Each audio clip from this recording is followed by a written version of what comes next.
I work as a security guard for a company that takes jobs no one else will.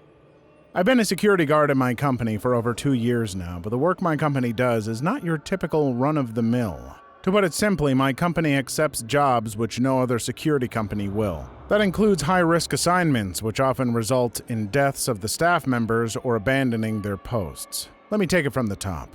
When I started working here, they had a very long one-on-one with me to explain all the potential dangers I would be facing. They also made me sign an NDA and a bunch of other papers which stated that if something were to happen to me, the company would not be held responsible. They explained that the job is risky, but also paid well. I've been jobless for a while and I jumped at the opportunity regardless of the risks. Unlike most other companies, though, they made me read through the entire NDA aloud and made sure I was aware of all the rules. Some of the things I read there made me think initially that this was all a joke, but then I saw that my superior was dead serious. My job would basically be to provide support to the guards at other posts via comms and patrol the perimeter I was stationed at.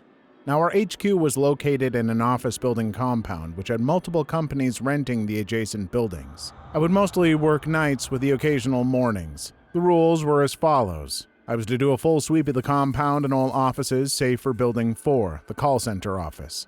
I was not to approach Building 4 under any circumstances, no matter what I heard from the outside. Even if I saw someone inside from the windows, I was not to engage. When I asked for more details, they refused to answer me, stating that I should simply obey their orders if I value my life. Now, people have a normal 9-to-5 job in that building, and nothing seems to be wrong during the day. When I do ask the employees about it during my morning shifts, though, they all seem to either not know anything or abruptly find an excuse to end the conversation. For Building 6, the designer company, the rules were even stranger. Here's what the chief told me. In Building 6, you may sometimes run into someone, a woman to be precise. She's going to try to start a conversation with you. It is imperative that you ignore her presence at all costs. She will try to talk to you, taunt you, but she will never get in your way.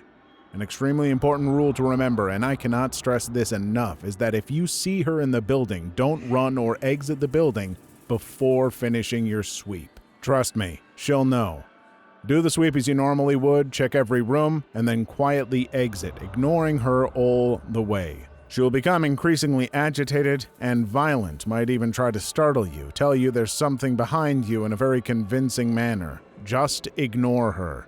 If you don't, well, you don't want to know what happened to the last guard. I've since encountered the woman once, and it was a grueling and agonizing experience I would rather not talk about. Another rule I had to remember was not opening the gate between the hours of 22 and 7. The chief said that under no circumstances am I to open the gate even if the next guard comes 5 minutes early to relieve me of duty. The gate should remain closed. That brings me to the experience I had once.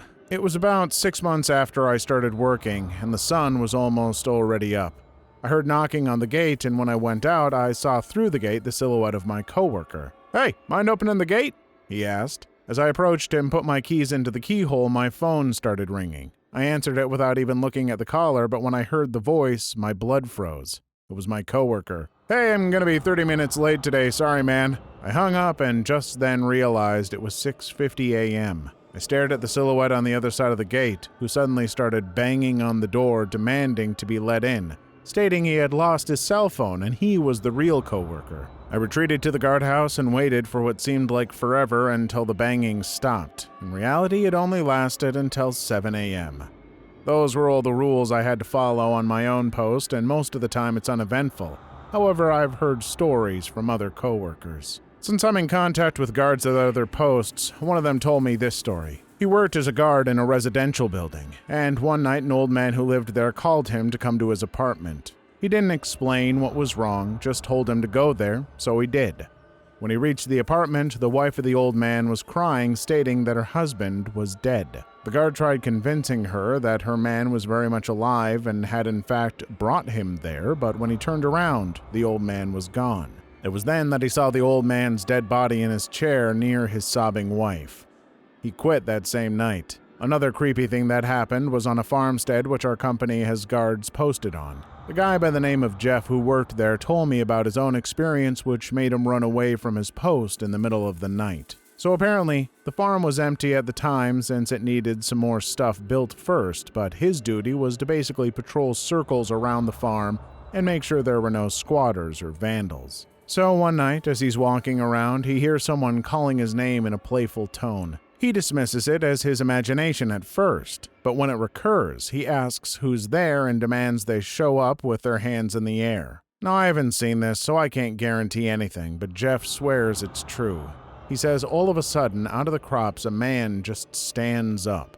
The top of the crops reached to his waist, which was technically impossible because the crops themselves were taller than Jeff, and he's a pretty tall guy. But the man grins at Jeff and continues calling his name playfully as if he's still hiding from him. Needless to say, Jeff didn't stick around to see what the F the guy wanted. When he reported it to HQ, they said there were sightings of that man in the past, always calling the names of the guards, but never really doing anything harmful. The final thing I'll share with you here is my experience when I was stationed at a hospital for 1 month.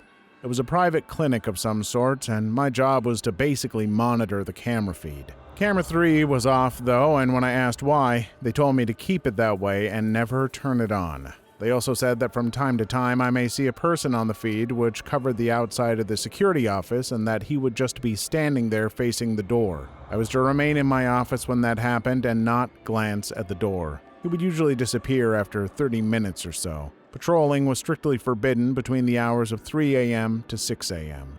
Money is one of the reasons why I haven't quit so far, and the dangers aren't that bad once you get used to them and you know what you're doing. And plus, getting stationed at different posts keeps the job adventurous and dynamic. If any of you lack any special talents or qualifications like me, this job is perfect for you. So a lot of you are asking to hear more about my job and the duties that came along with it. I'll be sharing in this post more about the stories I have and what I heard from the other guards. I know you particularly wanted to know about the woman in Building 6, so I'll be sharing my experience with that first. This happened about a year ago, but I still dread going back to the building every time during my patrol. I was doing a sweep of the building using my flashlight to illuminate my path. As I was done checking one of the offices, as I turned around, my heart nearly popped out of my chest at what the beam of my flashlight landed on. It was a woman in her late 20s with unkempt hair and ragged clothes. She was just standing there staring at me, not even flinching at the light in her face. I was about to talk to her, thinking she was a squatter, completely forgetting about the rule since I had never once encountered her before. And then when I remembered the rule, that I was supposed to ignore her, my heart started to thump fast. I lowered my flashlight to my waist, pretending I was looking at something on the wall to prevent her from seeing my beam bounce up and down from my trembling hands. I remembered that I had to do a full sweep before leaving if she was here, and I was only done with 1 floor. So at the thought of this, I cursed in my mind. "Hey, I'm sorry, I think I fell asleep in one of the offices and stayed after closing," she said, but I ignored her. I pretended to look around some more, but knew I could only do it for so long before she got suspicious. So I decided to test my luck and just went for the door. As soon as I was inches close to her, she just stepped aside and let me move along.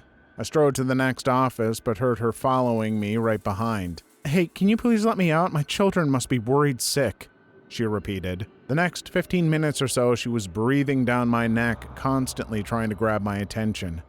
As I entered one of the offices, she pointed to the corner opposite of where my beam was and said, "Hey, who's that over there?" I fought the urge to look there, knowing she was lying, but half scared that someone would just jump me right around the corner. As I progressed with my sweep, she became increasingly irritated, throwing stuff in my direction. Not at me, mind you, but trying to startle me by throwing them in front of my face, etc. Suddenly jumping in my walking path with a loud scream before moving aside again, clasping her hands over her mouth and pointing behind me with wide eyes which screamed utter fear, even saying things like, "I know you can see me. I know you know I'm here. I can see how scared you are." I ignored all her provocations as much as I could, and by the time I was back on the first floor, more than ready to get out, she was saying things like, "Are you sure you checked all the rooms?"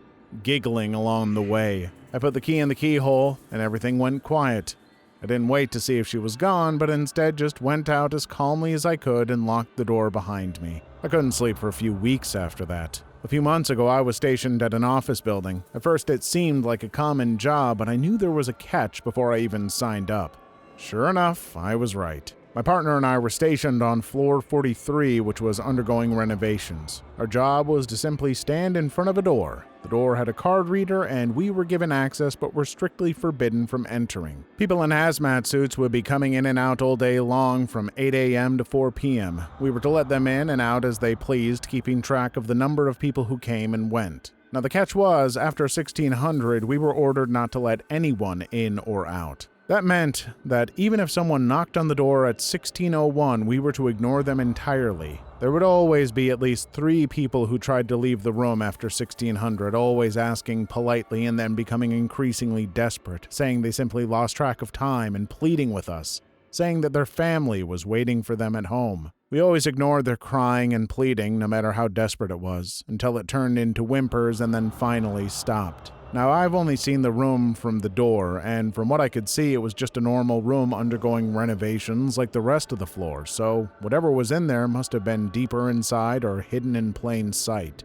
As for the numbers we tracked, the number of people who got out at the end of the day was always lower than the number of people who went in. One story a guard named Chris told me was about his time in an old mansion guarding a big mirror. He and his co-worker were in the security room patrolling every hour, especially making sure that the mirror was covered with the sheet. They were, too, under no circumstances look at the mirror. They had a camera feed of the mirror, which was on the bottom floor under the stairs, but it was turned so that the reflective side faced away from the camera. This one night, Chris's co-worker goes for a patrol, and as he enters the mirror room, suddenly the sheet just slides off. Now, the guy who told me this said it was technically impossible for the sheet to just come off because it was fastened tightly, but somehow it did, and his partner just finds himself staring at the mirror. Chris locks the security room as per the instructions from HQ and calls the intervention team. Meanwhile, he glances back at the camera feed only to find his coworker still staring blankly into the mirror.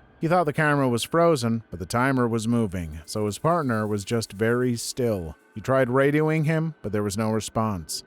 After about a minute or so, all of a sudden, his partner pulls out his gun, puts it in his mouth, and blows his brains out. Chris was transferred the next day since a special team was sent to secure the mirror and his services there were no longer needed. Not the first time I've read a story about someone who works the various creepy rules jobs, and I'm sure it won't be the last. First thing I'll say is, I do enjoy this kind of content, hinting at a greater organization watching over these things, kind of like the SCP Foundation. Lots of potential there to create interesting lore. I do enjoy the premise of this, but I have some notes. Of course, these are my opinions, so take them for what you will. If I'm a little harsh, it is in the interest of critique and the hopes that this person and readers can improve. I enjoy the start and the setup of the narrator taking the job out of desperation of being broke is a good start. Then we get to the mentions of the various stories, and this is where my biggest problem is. We get a quick synopsis of the stories, maybe a paragraph or two, and then move on. Not bad in and of itself, but the short descriptions lack a hook or any real punch. They fit the moon style of being described by just some security guard who thinks of them like a job, but that doesn't make them inherently interesting. I literally just scrolled back through and had forgotten like half of the mini stories from this story, and I just read them. I think it would help if there was a little more build-up with each story, or if there were more open, uncertain endings to them. If you see someone outside the security room in the camera feed, don't look at the door for 30 minutes. Okay, what happens when someone looked? Does anything happen around that? Why no patrolling between 3 to 6 a.m.? You don't have to answer every question. In fact, you probably shouldn't, but you should answer just enough questions to get people invested and leave just enough questions to have them desperate to know all the answers. No shade to the author, something like this is hard as hell to pull off, and this wasn't bad by any means. It just needs some work, and I hope they keep writing. Please leave your story in the comments. I would love to make a video on them in the future. Also, don't forget to like and subscribe.